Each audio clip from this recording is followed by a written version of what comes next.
What's up, everybody? Dr. Dylan DiLorenzo, Applied Kinesiology Center of New Jersey. All right, so look, I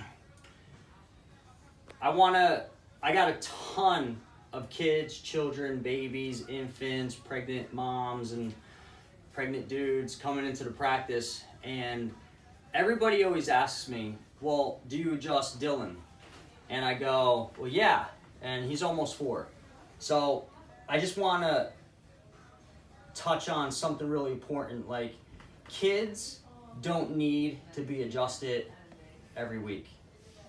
Really, nobody does unless it's confirmed through findings and so on and so forth. And they have to be constantly improving. So I want to show you guys right now today the wrong way to get adjusted and the right way to get adjusted. And I can guarantee that 90%, 95% of people out there are getting the wrong adjustment.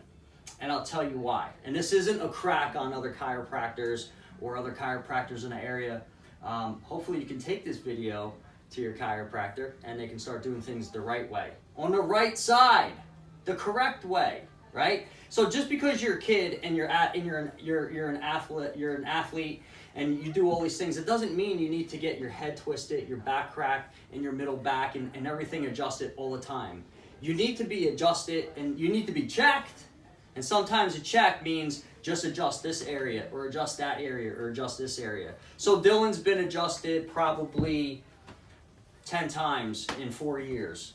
The one time he was out of, so this is why I would adjust my son. He was holding the dog saw a squirrel, pew, darted after the squirrel. No, stop. I thought my old peach. Your old peach? Yeah, my old one. The old leash? Yeah. Ah, that's right, it was. No, my old peach. The old one? Yeah, old one. Okay. Not new one. The old one? Yeah. It wasn't the new one, it was the old one. You want to look at the camera and tell him? Just tell him. Yeah. Stop. Okay, so here's a 40-pound dog, sees a squirrel, and darts. Dylan is like this, but parallel to the floor. So you can imagine the trauma associated with hyperextending your elbow, your wrist, your shoulder, your neck, your scapula, your first rib, all that stuff.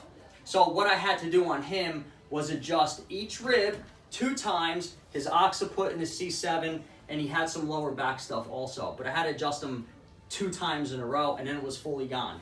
And we do some like neuro stuff, proprioception work and vestibular work with him, because that's how we like to find problems. Plus, to start him at a very young age is awesome because, listen, this kid doesn't eat sugar. He knows that milk is toxic. He's aware, and he knew this stuff when he was 2. All right, so another time that I had to adjust him was when he slipped on the ice, and he fell right on his butt. So he needed an adjustment. And then I checked him again the next day to see if he needed another one, and he did not. So you leave him alone. Now, here's the thing. Can you hop off real quick? I want to get Gino on here. Gino, just straddle this table and sit down. Face the camera for me. This is my little brother, Gino. Say what's up to everybody. Hey. Okay, so when most chiropractors do this, they tilt your head and then rotate. Okay? Did that feel uncomfortable? Yeah. It did. Did you see how he moved his shoulder? His brain said, don't do that, and he brought his shoulder with him by contracting his trap. Most chiropractors do this. I'll say it again. They tilt the head and rotate, okay? If you ever got an Indian burn when you were a kid, that's what it feels like. Or that's not what it feels like, but that's what's happening. And you know what? Most people are going to say right now, my chiropractor does that and it feels great. Well, you know what? When you give a joint proprioception that it's been missing, endorphins will increase and it will feel good. But it's the reason why you're not fixed, and it's the reason why you're worse, and it's the reason why when you go down into the car, your problem comes right back. Okay? Let me show you the right way to adjust something. So, this is called coupled motion. When I laterally flex his head this way, his spinous processes are going that way. So if I found a joint that was out on his neck on this side, and it had to go that way, I'm not going to do this and rotate the joint and turn the joint. I'm not going to do that. I'm going to tilt the head and thrust the joint this way while his head stays here. If it's confusing, look at my videos that I just posted and you'll understand. So it would be as opposed to whoosh. Now, follow me. Let's go back to lateral flexion. Okay? Now, all his spinous processes are turning this way. Watch. They're turning this way. They're turning that way. Everything's going that way. So why would I then turn everything back this way? When that happens, you're taking the bottom part of the disc and turning it the opposite part of the upper disc.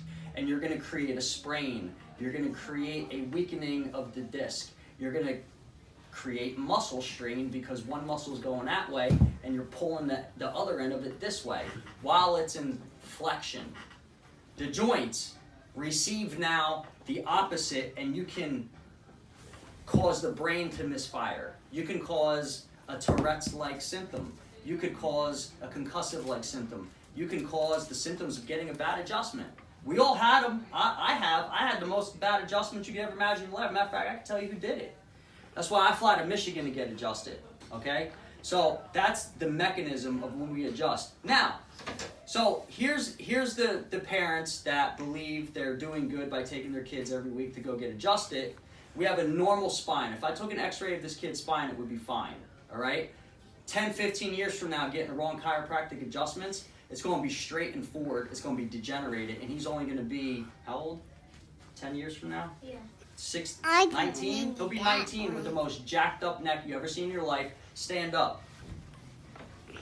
Face them. Tuck your chin a little bit. Lean forward. Roll your shoulders in. Does this look familiar?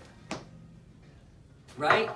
That's called upper cross. Now what happens in upper cross, turn around, is that all these neck muscles here strain because they can't keep the head up anymore. All the joints and the tendons and the ligaments are going to become sprained. Now you have chronic neck pain at 19 years old. What do you do at 19? You're an athlete. You want to play football. You want to play soccer, lacrosse. But now you have a bad neck. And necks, when there's a neck problem, all the time, it turns off extremities in the lower body. All the muscles in the lower body from the waist down turn off. They become neurologically inhibited. And now you have to fight a sprained ankle, a knee that's twisted because your kneecap is twisted, and people want to go for surgery and they want to do all these things when all you really need is a good chiropractor who understands what's going on, and you need to stay away from the bad chiropractors and the bad doctors that don't know what's going on, okay? So you should be able to tell a good chiropractor by how you're feeling and the results that you're getting and how they're tracking your progress. Do you want to say anything to everybody out there? You want to tell everybody what an awesome chiropractor I am? All right, so he plays football. He's a quarterback. I think he's going to be the next Eli Manning. Or Brett Favre. Or Joe Montana. Doesn't he just look like him? So he got hit so hard one day on the field, he literally started walking in circles. Like, walking a circle. Do-do-do-do-do. In the middle of the street. My dad told me, he calls me up, my dad goes, Dill, Gino's walking in circles. Do you remember? No. You remember. He remembers. He was walking in circles. So I said, well, damn, bring him up. But bring him up right now. So the coach was like, oh, that's nothing. Get back in the game. By the way, all you parents out there that have your kids in soccer and football and they get hit, most of my patients bring their kids in immediately within 10 minutes.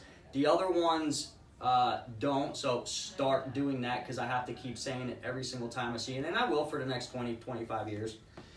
So he starts walking in circles because he had a concussion and his brain was switched and he developed what's called a dorsal torque pattern. So his whole body had to go to this way or this way. I forget which way it was. So he would be walking, starting normal biomechanics, and all of a sudden, whoop, his brain would say go this way. So he's running across the street on a green light, starts walking in circles in the middle of the road. Do you think he would do that? I don't think so. I think his brain would if it didn't know what it was doing.